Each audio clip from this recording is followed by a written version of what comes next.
Chrismar Aruso, sino nga kaya sa inyo ang binigyan pa ng pagkakataon ng taong bayan na manatili pa sa loob ng bahay ni Kuya at sino ang tuluyan ang magpapaalam ngayong gabi?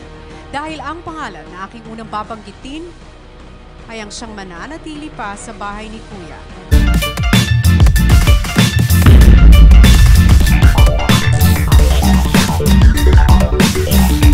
After Justin Dizon, another controversial housemate, Russo Laurente, was evicted from the Pinoy Big Brother house.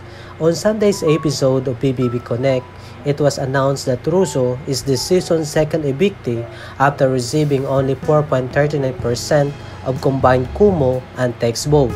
His eviction means the other nominees, Aisel Tandugon and Chris Marmin Chavez, will stay for at least one more week inside the house. Prior to his eviction, Russo's tweet and opinion on ABS-CBN shutdown made the rounds online and was a hot topic inside PBB house.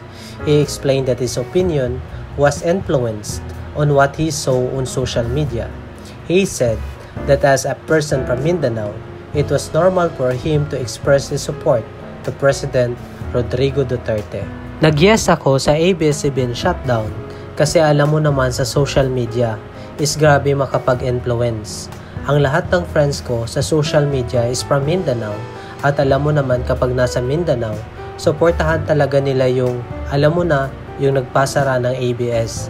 And yun na-influence ako, yung side lang nila ang nalaman ko. Russo admitted on the show. He also apologized to Big Brother and Kuya accepted it. PBB Connect is the 15th edition of the local franchise since 2005. Chrismar Aruso, sino nga kaya sa inyo ang binigyan pa ng pagkakataon ng taong bayan na manatili pa sa loob ng bahay ni Kuya at sino ang tuluyan ang magpapaalam ngayong gabi? Dahil ang pangalan na aking unang babanggitin ay ang siyang mananatili pa sa bahay ni Kuya. Congratulations because you are safe tonight.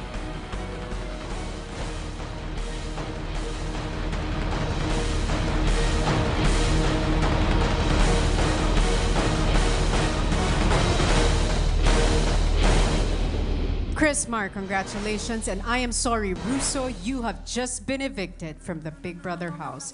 Magpaalam ka na sa iyong mga kasama. What can you say about this video?